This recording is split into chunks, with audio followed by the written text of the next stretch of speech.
12장. 유월절 6일 전에 예수님께서는 나사로가 살고 있는 베다니로 가셨습니다. 나사로는 예수님께서 죽은 자 가운데서 살리셨던 그 사람입니다. 그 집 사람들은 예수님께 저녁 식사를 대접하였습니다. 마르다는 음식을 접대하는 일을 맡았고, 나사로는 예수님과 함께 식사하는 사람들 속에 있었습니다.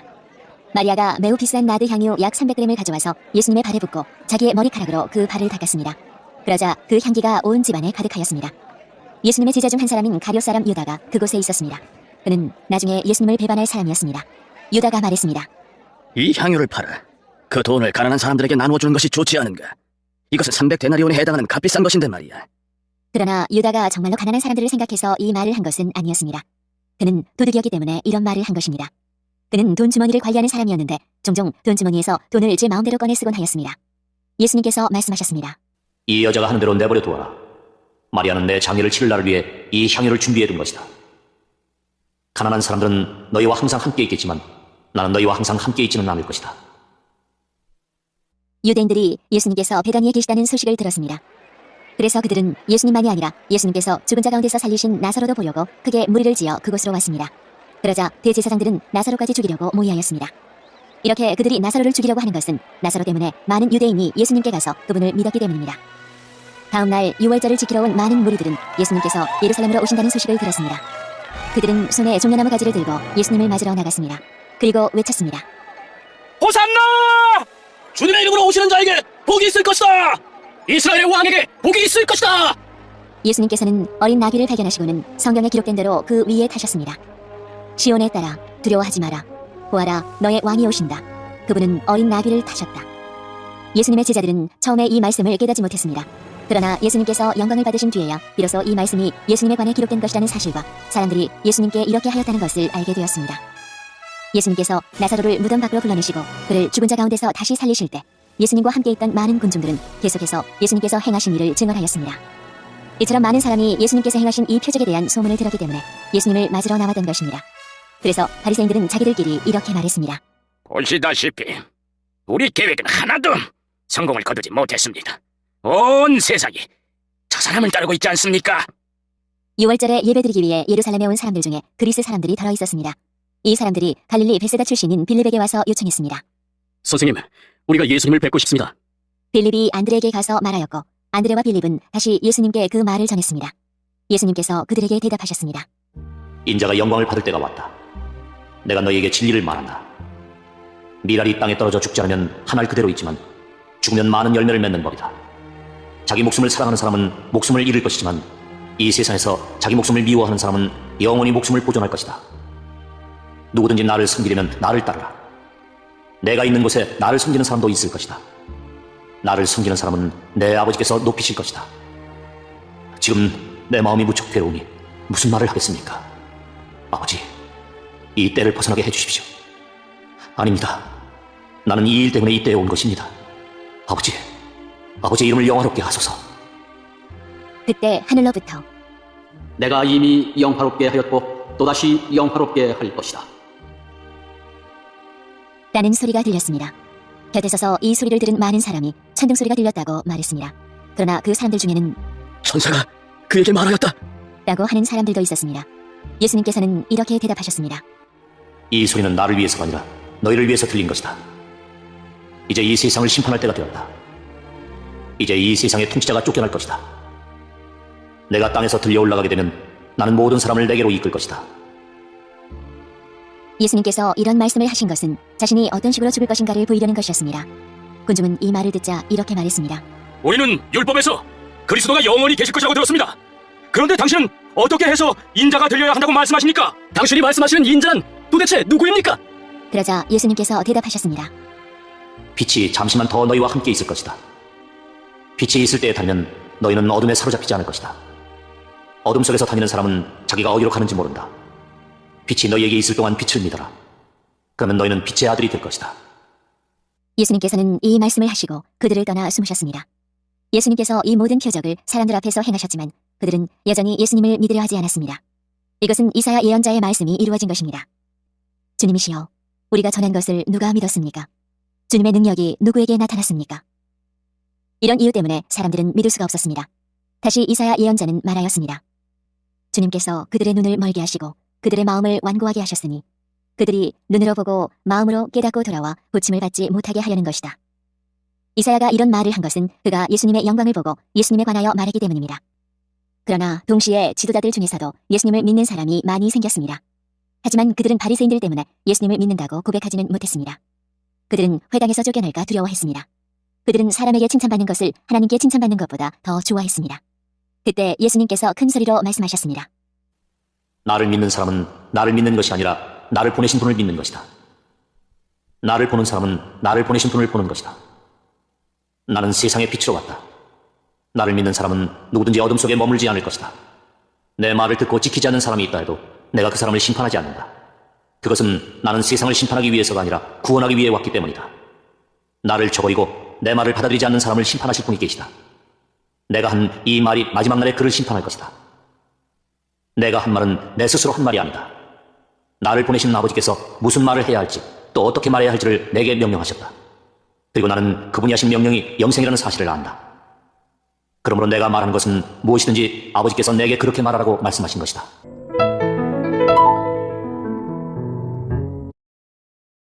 (13장) 6월절 바로 전에 예수님께서는 자신이 이 세상을 떠나 아버지께로 돌아갈 때가 왔다는 것을 아셨습니다. 예수님께서는 세상에 있는 자기의 사람들을 사랑하시되 끝까지 사랑하셨습니다.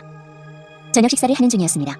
마귀가 이미 시몬의 아들 가룟 사람 유다의 마음속에 들어가 예수님을 배반할 생각을 갖게 하였습니다. 예수님께서는 아버지께서 자기에게 모든 것을 다스릴 권세를 주셨다는 것을 아셨습니다. 또한 그는 아버지께로부터 오셨다가 다시 아버지께로 돌아가실 것을 아셨습니다. 그래서 저녁 잡수시던 자리에서 일어나 겉옷을 벗고 수건을 가져다가 허리에 두르셨습니다. 예수님께서는 대야에 물을 부어 제자들의 발을 씻기시고 두르신 수건으로 그들의 발을 닦아주기 시작하셨습니다. 이윽고 시몬 베드로 차례가 되었을 때 베드로는 예수님께 주님께서 제 발을 씻기시렵니까? 라고 말했습니다. 예수님께서 베드로에게 대답하셨습니다. 네가 지금은 내가 하고 있는 행동을 이해하지 못할 것이지만 나중에는 이해할 것이다. 베드로가 말했습니다. 제 발은 절대로 씻기지 못하십니다. 예수님께서 대답하셨습니다. 내가 네 발을 씻기지 않으면 너는 나와 상관이 없는 사람이 되고 만다. 이 말을 들은 시몬 베드로는 주님, 제 발만 아니라 손과 머리도 씻겨주십시오. 라고 말했습니다. 예수님께서 베드로에게 말씀하셨습니다. 이미 목욕한 사람은 발만 씻으면 되는 법이다. 그 사람은 온몸이 깨끗하다. 그러므로 너희는 깨끗하다. 그러나 너희 모두가 다 깨끗한 것은 아니다. 예수님께서 이렇게 말씀하신 것은 자기를 배반할 사람이 누군지 알고 계셨기 때문입니다. 그래서 너희 모두가 다 깨끗한 것은 아니다 라고 말씀하신 것입니다. 예수님께서는 제자들의 발을 다 씻기신 뒤에 옷을 입고 다시 자리에 앉으셔서 그들에게 이런 질문을 하셨습니다. 내가 방금 전에 너희에게 행한 일이 무슨 뜻으로 한 것인지 이해하겠느냐? 너희가 나를 선생님 또는 주님이라고 부르는데 너희 말이 맞다. 나는 바로 그런 사람이다. 내가 선생과 주로서 너희 발을 씻겼으니 너희도 서로 발을 씻겨주어야 한다. 내가 너희에게 행한 그대로 너희도 행하게 하기 위해 내가 본을 보여준 것이다. 내가 너희에게 진리를 말한다. 종이 자기 주인보다 크지 못하고 보냄을 받은 자가 그를 보낸 자보다 크지 못한 법이다. 너희가 이것을 알고 그대로 행하면 너희에게 복이 있을 것이다. 내가 너희 모두를 가리켜 말하는 것이 아니다. 나는 내가 택한 사람들이 누구인지 안다. 그러나 내 빵을 함께 먹던 자가 나를 대적하려고 자기 발꿈치를 들었다는 성경 말씀이 성취되어야 한다. 나는 이제 이 일이 일어나기 전에 이것을 너희에게 말한다. 그러면 그 일이 일어날 때 너희는 내가 바로 그 사람인 것을 믿게 될 것이다. 내가 너희에게 진리를 말한다. 내가 보내는 사람을 영접하는 자는 나를 영접하는 것이고 나를 영접하는 자는 나를 보내신 분을 영접하는 것이다. 예수님께서는 이 말씀을 하신 뒤에 마음이 무척 괴로우셨습니다. 그래서 이렇게 증언하셨습니다. 내가 너희에게 진리를 말한다. 너희 중 하나가 나를 배반할 것이다. 제자들은 서로 얼굴을 쳐다보았으나 예수님께서 누구를 염두에 두고 말씀하시는 것인지 전혀 알 수가 없었습니다. 예수님의 제자 중 한 사람이 예수님 가까이에 앉아 있었습니다. 이 사람은 예수님께서 사랑하신 제자였습니다. 시몬 베드로가 이 제자에게 고갯짓을 하여 예수님께서 누구를 가리켜 말씀하시는지 물어보라고 지시했습니다. 그 제자가 예수님 옆으로 가까이 다가가 물었습니다. 주님, 그가 누구입니까? 예수님께서 대답하셨습니다. 내가 이 빵을 접시에 찍어주는 자가 나를 배반할 자이다. 하시면서 빵 조각을 집어서 접시에 찍어 가룟 사람 시몬의 아들 유다에게 주셨습니다. 유다가 빵 조각을 받자마자 사탄이 그에게로 들어갔습니다. 예수님께서 유다에게 말씀하셨습니다. 네가 하려는 일을 빨리 하여라. 거기 앉은 사람 중에는 예수님께서 유다에게 무슨 뜻으로 이 말씀을 하셨는지 이해한 사람이 없었습니다. 유다는 돈을 관리하던 사람이었기 때문에 예수님께서 유다에게 명절에 필요한 물건을 사라고 말씀하시거나 가난한 사람들에게 무엇을 주라고 말씀하시는 줄로 생각한 제자들이 있었습니다. 유다는 예수님께서 주시는 빵을 받고 곧 밖으로 나갔습니다. 그때는 밤이었습니다. 유다가 나간 뒤에 예수님께서 말씀하셨습니다. 지금 인자가 영광을 받았고 하나님께서도 인자를 통해 영광을 받으셨다.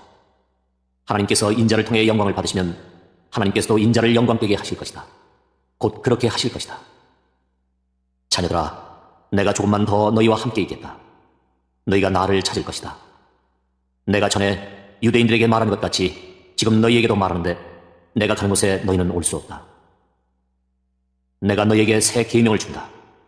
서로 사랑하여라. 내가 너희를 사랑한 것 같이 너희도 서로 사랑하여라. 너희가 서로 사랑하면 모든 사람이 너희가 내 제자인 줄 알 것이다. 시몬 베드로가 예수님께 물었습니다. 주님, 어디로 가십니까? 예수님께서 대답하셨습니다. 내가 가는 곳을 네가 지금은 따라올 수 없지만 나중에는 따라올 것이다. 베드로가 말했습니다. 주님, 지금은 왜 주님을 따라갈 수 없습니까? 저는 주님을 위해 제 목숨을 내놓겠습니다. 예수님께서는 네가 정말 나를 위해 네 목숨을 내놓겠느냐? 내가 너에게 진리를 말한다. 닭이 울기 전에 네가 3번 나를 모른다고 할 것이다. 라고 대답하셨습니다.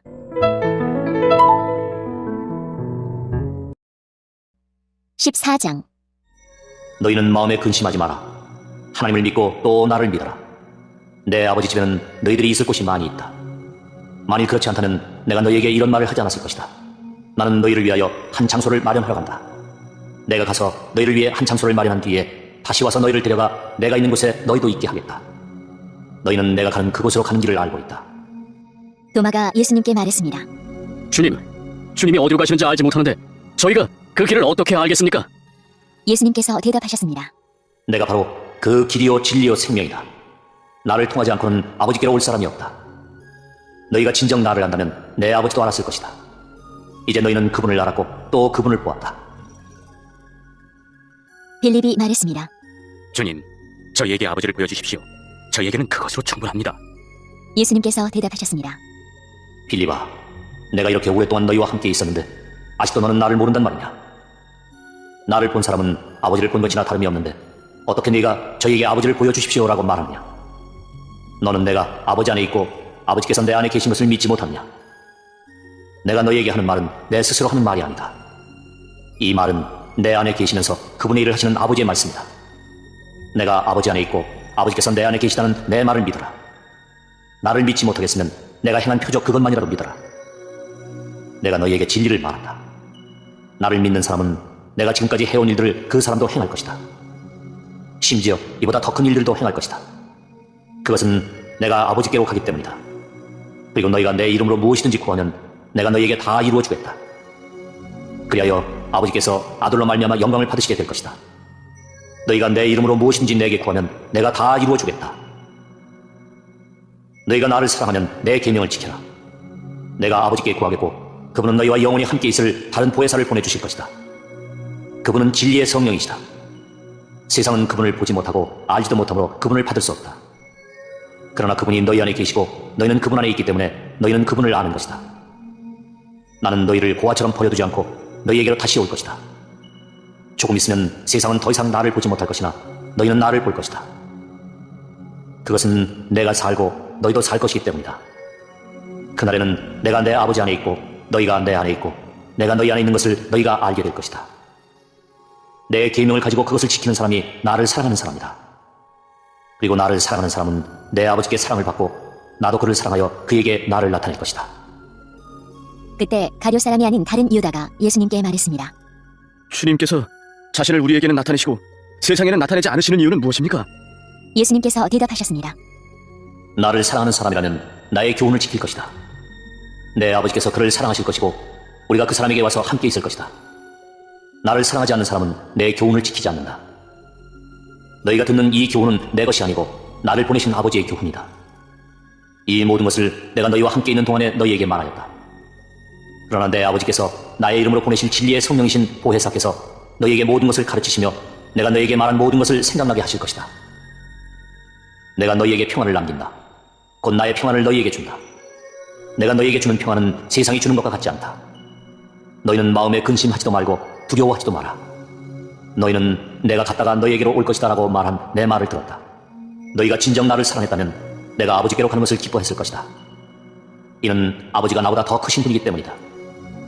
내가 지금 이 일이 일어나기 전에 너희에게 말하는 것은 이 일이 실제로 일어날 때 너희로 하여금 믿게 하기 위해서이다. 이 세상의 통치자가 오고 있으므로 더 이상 너희와 많은 말을 나눌 수가 없다. 하지만 이 세상의 통치자는 나를 마음대로 할 권세가 없다.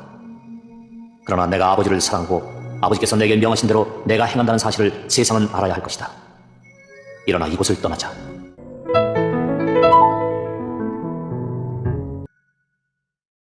(15장) 나는 참 포도나무요 내 아버지는 정원사이시다. 내 안에서 열매 맺지 못하는 가지마다 아버지께서 잘라내시고 열매 맺는 가지는 더 많은 열매를 맺게 하려고 깨끗하게 다듬으신다. 너희는 내가 너희에게 해준 말 때문에 이미 깨끗하게 되었다. 내 안에 있어라. 그러면 나도 너희 안에 있겠다. 가지가 포도나무에 붙어 있지 않으면 가지 스스로 열매를 맺을 수 없듯이 너희도 내 안에 있지 않으면 스스로는 열매를 맺을 수 없다. 나는 포도나무요 너희는 가지다. 사람이 내 안에 있고 내가 그 안에 있으면 그는 열매를 많이 맺는다. 그러나 나를 떠나서는 너희가 아무것도 할 수 없다. 누구든지 내 안에 있지 않으면 그 사람은 꺾여서 말라버리는 가지와 같다. 사람들이 그 마른 가지를 주워다 불에 던져 태워버릴 것이다. 너희가 내 안에 있고 내 말이 너희 안에 있으면 무엇이든지 원하는 대로 구하여라. 그리하면 너희에게 이루어질 것이다. 너희가 열매를 많이 맺어 내 제자인 것을 나타내면 이것으로 내 아버지께서는 영광을 받으신다. 아버지께서 나를 사랑하신 것 같이 나도 너희를 사랑하였다. 이제 내 사랑 안에 머물러 있어라.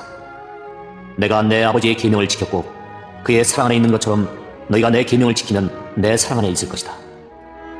내가 이것을 너희에게 말한 것은 나의 기쁨이 너희 안에 있어 너희 기쁨이 가득 넘치게 하려는 것이다. 내가 너희를 사랑한 것 같이 너희도 서로 사랑하라. 이것이 바로 내 계명이다. 사람이 자기 친구를 위해 자기 목숨을 내놓는 것보다 더 큰 사랑은 없다. 내가 너희에게 명하는 것을 행하면 너희는 내 친구다. 이제 내가 너희를 더 이상 종이라고 부르지 않겠다. 종은 주인이 하는 일을 알지 못한다. 방금 전에 나는 너희를 친구라고 불렀다. 왜냐하면 내가 아버지께 들은 것을 다 너희에게 알게 하였기 때문이다. 너희가 나를 택한 것이 아니라 내가 너희를 택하여 세웠다. 그것은 너희가 가서 열매를 맺고 너희 열매가 항상 있게 하기 위해서이다. 그래서 내 이름으로 구하는 것은 무엇이든지 아버지께서 너희에게 주실 것이다. 내 계명은 이것이다. 서로 사랑하여라. 세상이 너희를 미워하면 너희보다 먼저 나를 미워한 줄 알아라. 너희가 세상에 속하였으면 세상이 너희를 자기 것이라고 사랑할 것이다. 그러나 너희가 세상에 속하지 아니하고 내가 너희를 세상에서 선택하였으므로 세상은 너희를 미워할 것이다. 내가 너희에게 종이 주인보다 더 크지 않다고 한 말을 기억하여라. 사람들이 나를 핍박하였다면 너희도 핍박할 것이다. 그들이 내 교훈을 지켰다면 너희의 교훈도 지킬 것이다. 그러나 그들이 나를 보내신 분을 알지 못하므로 내 이름 때문에 너희를 이런 식으로 대할 것이다. 내가 와서 그들에게 말하지 않았더라면 그들에게는 죄가 없었을 것이다. 그러나 지금은 그들이 자기들이 지은 죄에 대하여 핑계할 수 없게 되었다. 나를 미워하는 사람은 내 아버지도 미워한다. 내가 아무도 하지 않은 일을 그들 가운데서 행하지 않았다면 그들에게 죄가 없었을 것이다. 그러나 이제 그들이 내가 한 일을 보고서도 나와 내 아버지를 미워하였다. 이렇게 된 것은 율법에 기록된 대로 그들이 이유 없이 나를 미워하였다라는 말씀이 성취되기 위해서이다. 내가 너희에게 보낼 보혜사 곧 아버지께로부터 오시는 진리의 성령이 오시면 그가 나에 관해 증언하실 것이다. 그리고 너희도 처음부터 나와 함께 있었으므로 나를 증언해야 할 것이다.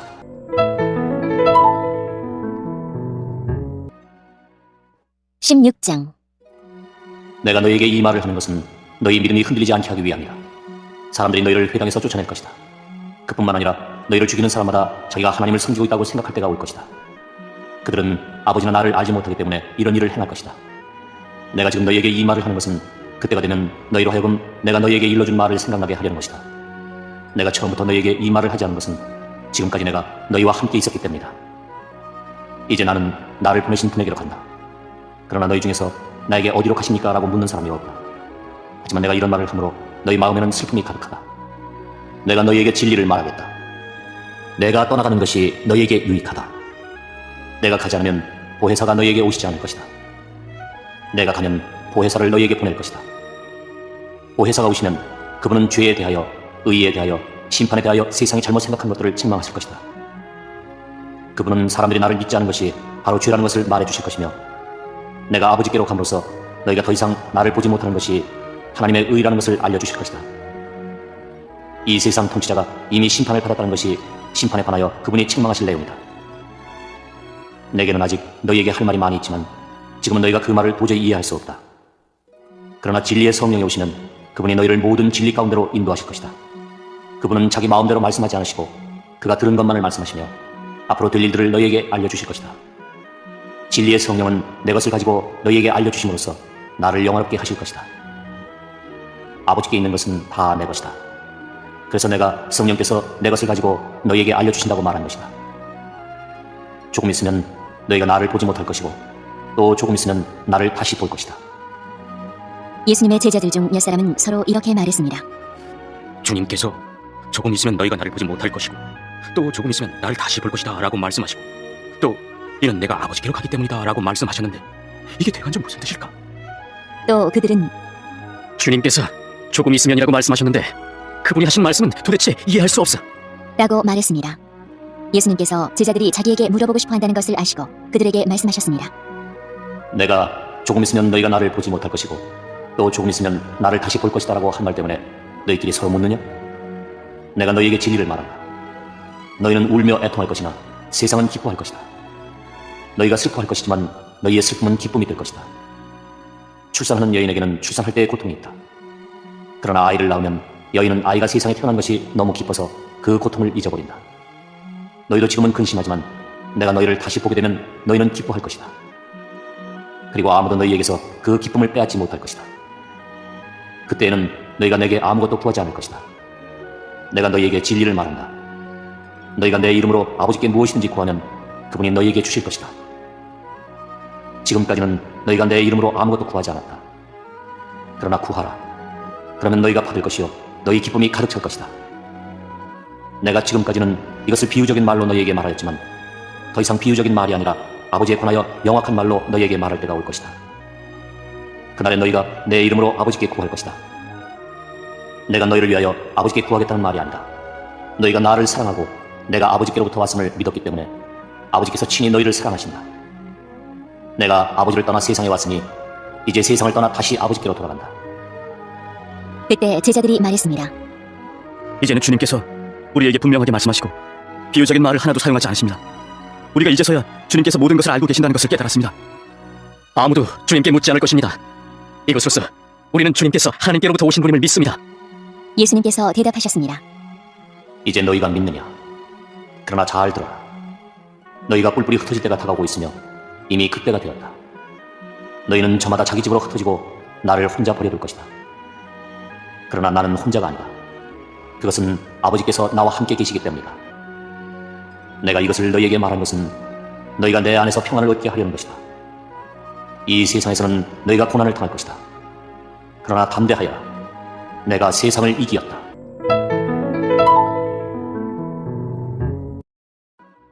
(17장) 예수님께서는 이 말씀을 하시고 눈을 들어 하늘을 바라보시며 기도하셨습니다. 아버지, 때가 이르렀습니다. 아버지 아들을 영광되게 해주십시오. 아들이 아버지를 영화롭게 하겠습니다. 아버지께서는 아들에게 주신 모든 사람에게 영생을 주려고 모든 사람을 다스리는 권세를 아들에게 주셨습니다. 이 영생은 곧 한 분이신 참 하나님과 아버지께서 보내신 자 예수 그리스도를 아는 것입니다. 저는 땅에서 아버지를 영광되게 하였고 아버지께서 제게 하라고 주신 일을 완전히 행하였습니다. 그러므로 아버지, 이제는 세상이 창조되기 전에 제가 아버지와 함께 가지고 있던 그 영광으로서 저를 영광되게 해주십시오. 저는 아버지께서 세상에서 택하여 제게 주신 사람들에게 아버지의 이름을 나타냈습니다. 그들은 아버지의 것이었는데 아버지께서 제게 주셨고 그들은 아버지의 말씀을 지켰습니다. 지금 그들은 제게 주신 모든 것이 다 아버지께로부터 온 것임을 알고 있습니다. 저는 아버지께서 제게 주신 말씀을 이 사람들에게 주었습니다. 그들은 그 말씀을 받았고 제가 아버지로부터 온 것을 진정으로 알았고 아버지께서 저를 보내신 것을 믿었습니다. 이제 저는 그들을 위하여 기도합니다. 세상 사람을 위해서가 아니라 아버지께서 제게 주신 자를 위해 기도합니다. 그것은 그들이 아버지의 것이기 때문입니다. 제 것은 다 아버지의 것이고 아버지의 것은 다 제 것입니다. 그리고 저는 그들로 말미암아 영광을 받았습니다. 저는 더 이상 세상에 있지 않겠지만 이 사람들은 계속 세상에 있습니다. 그리고 저는 아버지께로 갑니다. 거룩하신 아버지, 아버지께서 제게 주신 아버지의 이름으로 저들을 지켜주셔서 우리가 하나인 것 같이 그들도 하나가 되게 하여 주십시오. 제가 그들과 함께 있는 동안 저는 아버지께서 제게 주신 아버지의 이름으로 그들을 지켰습니다. 저는 그들을 보호하였습니다. 멸망의 자식을 빼놓고는 그들 중 한 사람도 잃지 않았습니다. 멸망의 자식을 잃은 것은 성경 말씀이 이루어지게 하기 위함이었습니다. 이제 저는 아버지께로 갑니다. 제가 세상에서 이것을 말하는 것은 저의 기쁨이 그 사람들 속에 충만히 있도록 하려는 것입니다. 제가 아버지의 말씀을 그들에게 주었습니다. 제가 세상에 속하지 않은 것처럼 그들도 세상에 속하지 않았으므로 세상은 그들을 미워하였습니다. 제가 구하는 것은 아버지께서 그들을 세상에서 데려가 달라는 것이 아니라 악으로부터 지켜주시라는 것입니다. 제가 세상에 속하지 않은 것처럼 그들도 세상에 속하지 않았습니다. 그들을 진리로 거룩하게 해주십시오. 아버지의 말씀은 진리입니다. 아버지께서 저를 세상에 보내신 것 같이 저도 그들을 세상에 보냈습니다. 그들을 위해 내 자신을 거룩하게 하는 것은 그들도 진리 안에서 거룩해지도록 하기 위해서입니다. 저는 이 사람들을 위해서만 기도하는 것이 아니라 이 사람들이 전하는 말을 듣고 저를 믿는 사람들을 위해서도 기도합니다. 아버지께서 제 안에 계시고 제가 아버지 안에 있는 것 같이 믿는 사람들이 다 하나가 되게 하여 주시고 그들도 우리 안에 있게 하셔서 아버지께서 저를 보내셨다는 것을 세상에 믿게 하여 주십시오. 우리가 하나인 것 같이 그들도 하나가 되게 하기 위해 아버지께서 제게 주신 영광을 이 사람들에게 주었습니다. 제가 그들 안에 있고 아버지께서 제 안에 계십니다. 부디 그들로 온전히 하나가 되게 해주십시오. 그리하여 세상이 아버지께서 저를 보내신 것과 아버지께서 저를 사랑하신 것처럼 그들도 사랑하셨다는 것을 알게 해주십시오. 아버지, 제가 있는 곳에 아버지께서 제게 주신 이 사람들이 저와 함께 있게 하여 주시기를 원합니다. 아버지께서 세상이 창조되기 전에 저를 사랑하셔서 아버지께서 제게 주신 그 영광을 그들로 보게 해주십시오. 의로우신 아버지, 세상은 아버지를 알지 못하지만 저는 아버지를 알며 이 사람들도 아버지께서 저를 보내신 것을 압니다. 아버지께서 제게 보이신 사랑이 그들에게 있고 저도 그들 안에 있게 하기 위해 그 사람들에게 아버지의 이름을 알게 하였고 앞으로도 계속 알게 할 것입니다.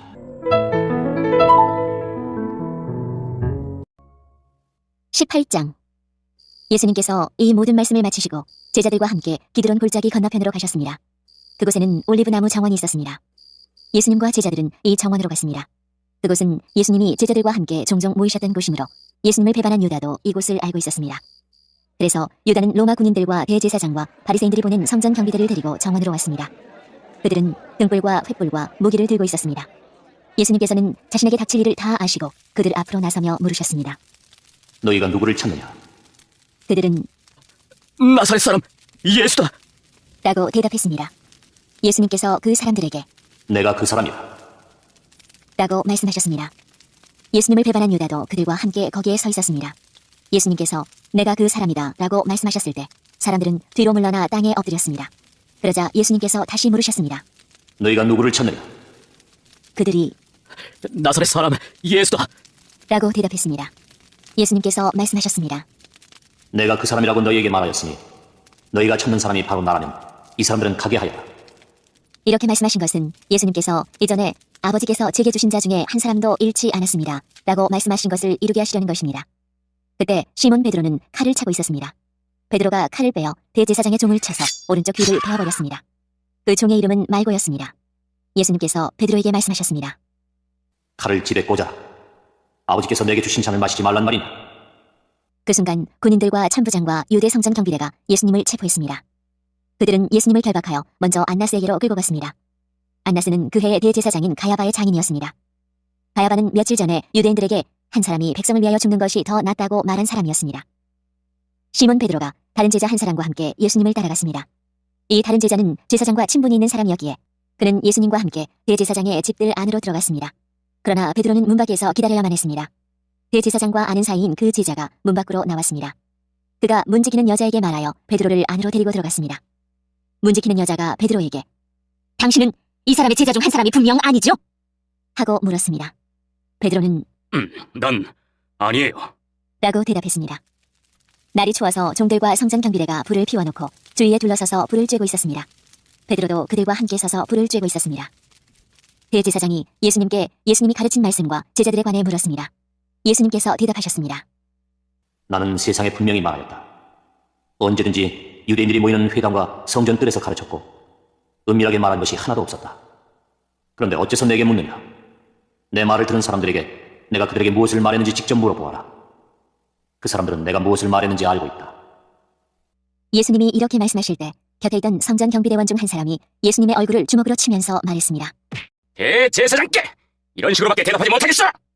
예수님께서 그에게 내가 잘못 말하였다면 그 잘못이 무엇인지 말하여라. 그러나 내가 사실을 말했다면 네가 어째서 나를 치느냐? 하고 말씀하셨습니다. 그러자 안나스는 예수님을 결박한 채 대제사장 가야바에게 보냈습니다. 시몬 베드로가 서서 불을 쬐고 있었습니다. 여러 사람들이 베드로에게 당신도 저 사람의 제자 중 한 사람이 아닌 게 맞지요? 라고 물었습니다. 베드로가 부인하며 넌 아니요. 라고 대답했습니다. 대제사장의 종 한 사람이 거기에 있었는데 그 사람은 베드로가 전에 귀를 뺀 사람의 친척이었습니다. 그가 확신에 차서 말하였습니다. 내가 당신이 그 사람과 함께 정원에 있는 것을 보았어. 베드로는 다시 부인하였습니다. 그러자 바로 그 순간 닭이 울었습니다. 그들은 예수님을 데리고 가야바의 집에서 로마 총독의 관저로 갔습니다. 때는 새벽이었습니다. 유대인들은 몸을 더럽히지 않고 유월절 음식을 먹으려고 총독의 관저에 들어가지 않았습니다. 그래서 빌라도가 직접 밖으로 나와 유대인들에게 물었습니다. 당신들은 무슨 죄목으로 이 사람을 고소하는 거요? 그들이 대답했습니다. 이 사람이 범죄자가 아니라면 정독님께 그를 넘기지 않았을 것입니다. 빌라도가 그들에게 말했습니다. 당신들이 직접 그를 붙잡아다가 당신들의 법대로 재판하시오. 유대인들은 빌라도에게 우리에게는 사람을 죽일 권한이 없습니다. 라고 대답했습니다. 이로써 예수님께서 자신이 어떠한 죽음을 맞을 것인지에 관해 전에 하셨던 말씀이 이루어졌습니다. 빌라도는 다시 관저로 들어갔습니다. 그리고 그 안으로 예수님을 불러들여 예수님께 물었습니다. 당신이 유대인의 왕이오? 예수님께서 말씀하셨습니다.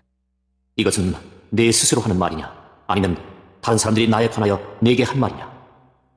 빌라도가 대답했습니다. 나는 유대인이 아니오. 당신의 민족과 대제사장들이 당신을 나에게 넘겼어. 당신은 무슨 짓을 행했소? 예수님께서 대답하셨습니다. 내 나라는 이 세상에 속하지 않았다. 만일 내 나라가 이 세상에 속한 나라였다면 내 종들이 싸워서 내가 유대인들에게 잡히지 않게 했을 것이다. 이제 내 나라는 이 땅에 속한 것이 아니다.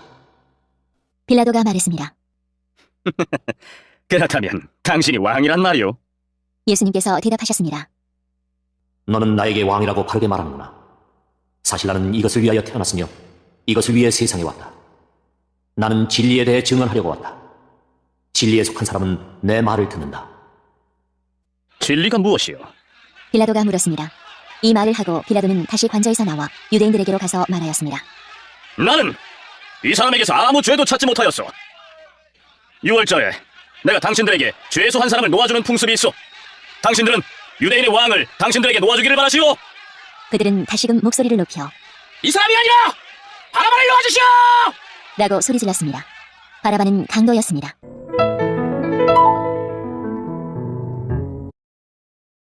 (19장) 그래서 빌라도가 예수님을 데리고 가서 채찍질하게 했습니다. 군인들은 가시나무로 왕관을 만들어 예수님의 머리에 씌우고 자줏빛 옷을 입혔습니다. 그런 다음 그들은 여러 차례 예수님께 와서 유대인의 왕 만세! 라고 말하며 얼굴을 때렸습니다. 빌라도가 또다시 관저 밖으로 나와서 사람들에게 말했습니다. 자, 내가 예수를 당신들에게 데리고 나오겠소. 내가 그를 고소할 아무런 죄도 발견하지 못한 것을 당신들은 알게 될 것이오. 예수님께서 가시관을 쓰고 자줏빛 옷을 입고 나오시자 빌라도가 유대인들에게 말하였습니다. 보시오, 이 사람이요. 대제사장들과 성전 경비병들이 예수님을 보고 목소리를 높여 외쳤습니다. 십자가에 못 박으시오! 십자가에 못 박으시오! 빌라도가 그들을 향해 이렇게 말했습니다. 당신들이 이 사람을 데리고 가서 십자가에 못 박으시오. 나는 그에게서 아무 죄도 찾지 못했소. 유대인들은 우리의 법대로 하면 그는 당연히 죽어야 합니다. 자기를 하나님의 아들이라고 주장하니 말입니다. 라고 우겼습니다. 빌라도는 이 말을 듣자 더욱 두려워하였습니다. 그래서 그는 다시 관저로 들어가 예수님께 당신은 어디서 왔소? 라고 물었습니다. 그러나 예수님께서는 그에게 대답하지 않으셨습니다. 빌라도가 예수님께 말했습니다. 나에게 대답을 하지 않을 자정이요? 나에게는 당신을 놓아줄 권한도 있고 십자가에 못 박을 권한도 있다는 것을 알지 못하오. 예수님께서 대답하셨습니다. 그 권세가 위에서 주어진 것이 아니라면 내게는 나를 해할 어떤 권한도 없다. 그러므로 나를 너에게 넘겨준 그 사람의 죄는 더 크다. 그때부터 빌라도는 예수님을 놓아주려고 애를 썼습니다. 그러나 유대인들은 소리를 지르며 만일 당신이 이 사람을 풀어주면 당신은 가이사의 지지자가 아닙니다. 자신을 왕이라고 하는 사람은 가이사를 반역하는 자입니다. 라고 외쳤습니다. 빌라도는 이 말을 듣자 예수님을 데리고 나와 돌로 포장된 바닥 아람어로는 가바다에 마련된 재판석에 앉았습니다. 때는 6월절 주간의 예비일이었고 낮 12시쯤이었습니다. 빌라도가 유대인들에게 말했습니다. 보시오, 당신들의 왕이요. 그 사람들은 소리를 질렀습니다. 없애버려라! 없애버려라! 그를 십자가에 못 박아라! 빌라도가 그들에게 물었습니다. 당신들의 왕을 나더러 십자가에 못 박으란 말이오. 대제사장들이 대답하였습니다. 우리에게 가이사 외에는 왕이 없어. 그래서 빌라도는 예수님을 십자가에 못 박도록 그들에게 넘겨주었습니다. 군인들이 예수님을 데리고 갔습니다. 예수님께서 자신이 매달릴 십자가를 직접 지고 해골의 터, 아람어로는 골고다라는 곳으로 가셨습니다. 그곳에서 사람들은 예수님을 십자가에 못 박았습니다. 또한 예수님과 함께 다른 두 사람도 예수님을 가운데 두고 양편에 한 사람씩 십자가에 못 박혔습니다. 빌라도는 명패를 써서 십자가 위에 붙였습니다. 거기에는 유대인의 왕 나사렛 예수라고 쓰여 있었습니다. 많은 유대인들이 그 명패를 읽을 수 있었던 것은 예수님께서 죽으신 곳이 예루살렘 성에서 가깝고 그 명패는 아람어, 라틴어, 그리스어로 쓰여 있었기 때문입니다. 유대인의 대제사장들이 빌라도에게 유대인의 왕이라 쓰지 말고 나는 유대인의 왕이다라고 쓰십시오. 하면서 억지를 부렸습니다. 빌라도는 나는 내가 쓸 것을 썼을 뿐이다. 라고 대답했습니다. 군인들은 예수님을 십자가에 못 박은 뒤에 그의 옷을 네 조각으로 나누었습니다. 그리고는 저마다 한 조각씩 나누어 가졌습니다. 그들은 속옷도 가져갔는데 그 옷은 위로부터 아래까지 완전히 통으로 짠 것이었습니다. 그래서 군인들은 헤헤, 이것을 짓지 말고 제비를 뽑아 누가 가질지 정하자. 라고 말하였습니다. 이런 일이 일어난 것은 그렇게 되리라고 말한 성경 말씀을 이루기 위해서였습니다. 그들이 자기들끼리 내 옷을 나누고 내 옷을 가지려고 제비 뽑나이다. 예수님의 십자가 곁에는 예수님의 어머니와 예수님의 이모와 글로바의 아내 마리아와 막달라 마리아가 서 있었습니다. 예수님께서 그의 어머니와 그 곁에 사랑하는 제자가 서 있는 것을 보시고 어머니를 향해 말씀하셨습니다. 여자여, 보십시오. 어머님의 아들입니다. 그리고 그 제자에게는 보아라, 내 어머니이시다. 라고 말씀하셨습니다. 그때부터 이 제자는 예수님의 어머니를 자기 집에 모셨습니다. 이후에 예수님께서는 이미 모든 것이 이루어진 줄 아시고 성경이 성취되도록 하기 위하여 내가 목마르다. 라고 말씀하셨습니다. 그곳에 신포도주가 담긴 항아리가 있었습니다. 군인들이 해면을 신포도주에 흠뻑 적셔서 우슬초 막대기에 매달아 예수님의 입으로 가져갔습니다. 예수님께서는 신포도주를 맛보신 다음 다 이루었다. 라고 말씀하셨습니다. 이 말씀을 하신 후 고개를 아래로 떨구시고 운명하셨습니다. 이날은 예비일이었고 다음 날은 안식일이었습니다. 유대인들은 안식일에 시신을 십자가에 그대로 두고 싶지 않았습니다. 그래서 빌라도에게 시신의 다리를 부러뜨리고 그 시신을 십자가에서 내려달라고 부탁했습니다. 군인들이 가서 예수님과 함께 못 박힌 첫 번째 사람의 다리와 또 다른 사람의 다리를 부러뜨렸습니다. 그러나 군인들이 예수님께 갔을 때에 그들은 예수님께서 이미 돌아가신 것을 알고는 그분의 다리를 부러뜨리지 않고 창으로 예수님의 옆구리를 찔렀습니다. 바로 피와 물이 쏟아져 나왔습니다. 이것을 본 사람이 증언한 것이니 그의 증언은 참됩니다. 그는 자기가 진리를 말하고 있다는 것을 알았습니다. 그가 이렇게 말한 것은 여러분들도 믿게 하려는 것입니다. 이런 일이 일어난 것은 그의 뼈가 하나도 부러지지 않을 것이다 라고 쓰여진 성경 말씀을 이루기 위해서입니다. 또 다른 성경에는 그들은 자기들이 찌른 사람을 볼 것이다 라는 말씀이 있습니다. 이 일이 일어난 후 아리마대 사람 요셉이 빌라도에게 예수님의 시신을 가져가겠다고 요청하였습니다. 요셉은 예수님의 제자였지만 유대인들이 두려워 그 사실을 감춰왔습니다. 빌라도가 허락하자 요셉이 와서 예수님의 시신을 가져갔습니다. 니고데모도 요셉과 함께 왔습니다.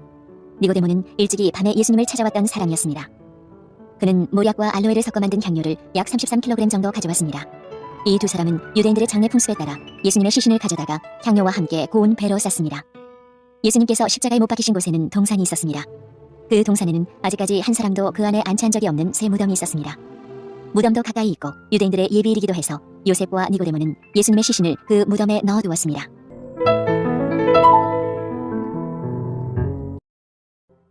(20장) 안식일 다음 날 이른 아침에 막달라 마리아가 무덤으로 갔습니다. 날은 아직 어두웠습니다. 마리아는 무덤 입구를 막았던 커다란 돌이 무덤에서 옮겨진 것을 보았습니다. 그래서 마리아는 시몬 베드로와 예수님께서 사랑하시던 다른 제자에게 달려가서 말했습니다. 사람들이 주님을 무덤에서 빼갔나 봐요. 그런데 그들이 주님을 가져다 어디에 두었는지 모르겠어요. 그 말을 들은 베드로와 다른 제자는 무덤 쪽으로 향했습니다. 두 사람 모두 달려갔습니다. 다른 제자가 베드로보다 더 빨리 달려 무덤에 먼저 도착했습니다. 그 제자는 몸을 굽혀 고운 배가 거기에 놓여있는 것을 보았지만 무덤 안으로는 들어가지 않았습니다. 뒤따라온 시몬 베드로는 무덤에 도착하자 바로 무덤 안으로 들어갔습니다. 베드로는 고운 배가 거기에 놓여있는 것을 보았습니다. 그는 예수님의 머리를 감았던 천도 보았습니다. 그 천은 고운 배와 겹쳐있지 않고 조금 떨어진 곳에 잘 개켜져 있었습니다. 그제서야 무덤에 먼저 왔던 다른 제자도 무덤 안으로 들어와 보고 믿었습니다. 이때까지만 해도 제자들은 예수님께서 죽음에서 살아나야 한다는 성경 말씀을 깨닫지 못했습니다. 그리고서 두 제자는 자기 집으로 돌아갔습니다. 그러나 마리아는 무덤 밖에 서서 울고 있었습니다. 마리아는 울면서 몸을 굽혀 무덤 안을 들여다보았습니다. 마리아는 흰옷 입은 두 천사를 보았습니다. 두 천사는 예수님의 시신이 있던 곳에 앉아 있었습니다. 한 천사는 머리 쪽에, 다른 천사는 발 쪽에 있었습니다. 천사가 마리아에게 물었습니다. 여자여, 왜 울고 있어? 마리아가 대답했습니다. 사람들이 우리 주님을 어디론가 가져갔는데 주님을 어디에 두었는지를 알지 못하겠습니다. 마리아가 이 말을 하고 뒤를 돌아보자 거기 예수님께서 서 계셨습니다. 그러나 마리아는 그분이 예수님이신 줄 알지 못했습니다. 예수님께서 마리아에게 물으셨습니다. 여자여, 왜 울고 있느냐? 누구를 찾고 있느냐? 마리아는 그분이 동산 관리인인 줄로 생각하고 당신이 그분을 다른 곳으로 옮겨놓았다면 어디로 옮겨놓았는지 말씀해주세요. 그러면 제가 모셔갈게요. 라고 말했습니다. 예수님께서 마리아에게 마리아야. 라고 말씀하셨습니다. 마리아는 예수님께 몸을 돌려 아람어로 라보니! 라고 외쳤습니다. 이 말은 선생님이란 뜻입니다. 예수님께서 마리아에게 말씀하셨습니다. 나를 계속 붙잡고 있지 마라. 내가 아직 아버지께로 올라가지 않았다. 다만 너는 나의 형제들에게 가서 이렇게 말해라. 나는 내 아버지, 곧 너희 아버지, 내 하나님, 곧 너희 하나님께로 돌아갈 것이다. 막달라 마리아가 제자들에게 가서 내가 주님을 보았어요! 라고 말했습니다. 그리고 예수님께서 자기에게 하신 말씀을 전하였습니다. 같은 날 저녁에 제자들이 함께 모여 있었습니다. 제자들은 유대인들이 두려워 문을 꼭 잠갔습니다. 그곳에 예수님께서 오셔서 그들 가운데 서서 말씀하셨습니다. 너희에게 평강이 있을지어다. 이 말씀을 하시고는 제자들에게 손과 옆구리를 보이셨습니다. 제자들은 주님을 보자 무척 기뻐했습니다. 다시 예수님께서는 너희에게 평강이 있을지어다. 아버지께서 나를 보내신 것 같이 나도 너희를 보낸다. 라고 말씀하셨습니다. 이 말씀을 하시고 그들을 향해 숨을 내쉬며 말씀하셨습니다. 성령을 받아라. 너희가 누구의 죄든지 용서하면 그 죄는 사함을 받을 것이다. 너희가 누구의 죄든지 용서하지 않으면 그 죄는 사함을 받지 못할 것이다. 12제자 중에서 디두모라는 별명을 가진 도마는 예수님께서 오셨을 때 다른 제자들이 있던 그 자리에 없었습니다. 그래서 다른 제자들이 도마에게 우리가 주님을 보았다. 라고 말했습니다. 그러자 도마는 내가 직접 예수님 손에 있는 못자국을 보고 내 손가락을 그분의 못 박힌 곳에 찔러보고 내 손을 그의 옆구리에 넣어보기 전에는 못 믿겠다. 또 말했습니다. 일주일 뒤에 예수님의 제자들이 다시 그 집에 있었습니다. 이번에는 도마도 그들과 함께 있었습니다. 이때도 문은 잠겨 있었습니다. 예수님께서는 안으로 들어오셔서 그들 가운데 서서 말씀하셨습니다. 너희에게 평강이 있을지어다. 그리고는 도마에게 말씀하셨습니다. 네 손가락을 여기에 찔러보아라. 내 손을 보아라. 네 손을 내밀어 내 옆구리에 넣어보아라. 그리고 믿지 않는 자가 되지 말고 믿는 자가 되어라. 도마는 예수님께 나의 주님, 나의 하나님! 이라고 외쳤습니다. 예수님께서 도마에게 말씀하셨습니다. 너는 나를 보았기 때문에 믿느냐? 나를 보지 않고 믿는 사람들은 복이 있다. 예수님께서는 제자들이 있는 곳에서 이 책에 기록되지 않은 다른 표적도 많이 행하셨습니다.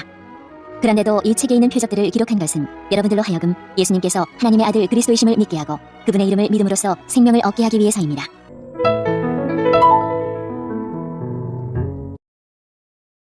(21장) 이 일이 일어난 후 예수님께서 디베랴 호수에서 제자들에게 다시 자신을 나타내셨습니다. 시몬 베드로, 디두모라는 별명을 가진 도마, 갈릴리 가나 사람 나다나엘, 세베대의 두 아들, 그리고 다른 두 제자가 함께 있었습니다. 시몬 베드로가 다른 제자들에게 나는 물고기 잡으러 간다. 라고 말했습니다. 다른 제자들이 우리도 너와 함께 가겠다. 라고 말했습니다. 그래서 그들은 밖으로 나가서 배에 올라탔습니다. 그러나 그날 밤에는 한 마리도 잡지 못했습니다. 다음날 아침 일찍 예수님께서 호숫가에 서 계셨습니다. 그러나 제자들은 그분이 예수님이신 줄 알지 못하였습니다. 예수님께서 그들에게 말씀하셨습니다. 친구들이여, 한 마리도 못 잡았느냐? 제자들이 대답했습니다. 네, 한 마리도 잡지 못했습니다. 예수님께서 말씀하셨습니다. 그물을 배 오른편에 던져라. 그러면 고기를 잡을 것이다. 그들은 시키는 대로 했습니다. 그러자 고기가 너무 많아 그물을 배 안으로 끌어올릴 수가 없었습니다. 예수님께서 사랑하시던 제자가 베드로에게 말했습니다. 주님이시다! 베드로는 주님이시라는 말을 듣자마자 벗고 있던 겉옷을 몸에 두르고는 물로 뛰어들었습니다. 다른 제자들은 고기가 가득한 그물을 당기며 배를 저어 호수가에 댔습니다. 그들은 호수가로부터 약 90m 정도 떨어진 그리 멀지 않은 곳에 있었기 때문입니다. 제자들이 호수가에 닿아 땅에 내리니 숯불이 피워져 있는 것이 보였습니다. 불 위에는 생선이 놓여 있었고 빵도 있었습니다. 그때 예수님께서 너희가 방금 전에 잡은 생선을 가지고 오너라. 하고 말씀하셨습니다. 시몬 베드로가 배에 올라가 그물을 호숫가로 끌어당겼습니다. 그물은 큰 물고기로 가득했습니다. 153마리나 되었습니다. 고기가 그렇게 많았는데도 그물은 찢어지지 않았습니다. 예수님께서 그들에게 와서 아침 식사를 하여라. 하고 말씀하셨지만 제자들은 그분이 주님이신 줄 알았기 때문에 제자들 중에 감히 당신은 누구십니까? 라고 묻는 사람이 없었습니다. 예수님께서는 가셔서 빵을 가져다가 제자들에게 주셨고 생선도 주셨습니다. 이것은 예수님께서 죽은 자 가운데서 살아나신 후 그의 제자들에게 세 번째 나타나신 것이었습니다. 그들이 식사를 다 마쳤을 때 예수님께서 시몬 베드로에게 말씀하셨습니다. 요한의 아들 시몬아, 네가 이 모든 사람들보다 나를 더 사랑하느냐? 베드로가 대답했습니다. 예, 주님.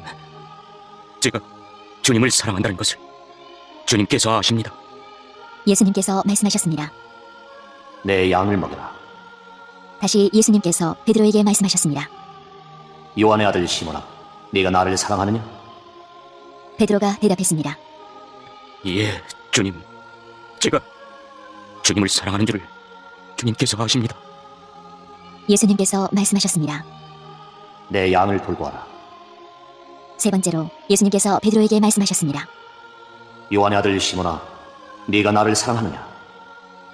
예수님께서 자기에게 세 번씩이나 내가 나를 사랑하느냐고 물으셨기 때문에 베드로는 거의 울상이 되었습니다. 그리고는 예수님께 대답했습니다.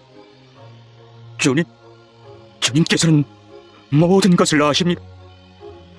제가 주님을 사랑하는 것도 주님께서는 알고 계십니다. 예수님께서 베드로에게 말씀하셨습니다. 내 양을 먹여라. 내가 너에게 진리를 말한다. 네가 젊었을 때는 내 혼자 힘으로 옷도 입고 네가 원하는 곳으로 갔지만 나이가 들게 되면 네가 팔을 벌리겠고 다른 사람이 네게 옷을 입힐 것이며 다른 사람이 네가 원하지 않는 곳으로 너를 데려갈 것이다. 예수님께서 이렇게 말씀하신 것은 베드로가 어떤 죽음으로 하나님께 영광을 돌리게 될지를 보여주시려는 것이었습니다. 이 말씀을 하시고 예수님께서는 베드로에게 나를 따르라. 고 말씀하셨습니다. 베드로가 뒤돌아보니 예수님께서 사랑하시던 제자가 따라오고 있었습니다. 이 사람은 만찬에서 예수님께 몸을 기댄 채 주님을 배반할 사람이 누구입니까? 라고 묻던 제자였습니다. 베드로가 그 제자를 보고는 예수님께 여쭈었습니다. 주님, 이 사람은 어떻게 되겠습니까? 예수님께서 대답하셨습니다. 내가 다시 올 때까지 그가 살아있기를 원한다고 해도 그것이 너와 무슨 상관이냐? 너는 나를 따르라. 이 사건 때문에 이 제자가 죽지 않을 것이라는 소문이 형제들 사이에 퍼지게 되었습니다. 그러나 예수님께서는 그가 죽지 않을 것이라고 말씀하신 것이 아니었습니다. 예수님께서는 단지 내가 다시 올 때까지 그가 살아있기를 원한다고 해도 그것이 너와 무슨 상관이냐? 라고 말씀하신 것뿐이었습니다. 이런 일들을 증언하고 그것을 기록한 제자가 바로 이 사람입니다. 우리는 그의 증언이 참되다는 것을 알고 있습니다. 이외에도 예수님께서 행하신 다른 일은 많이 있습니다. 만일 그 일을 일일이 다 기록한다면 온 세상이라도 그것을 기록한 책을 담기에 부족할 것입니다.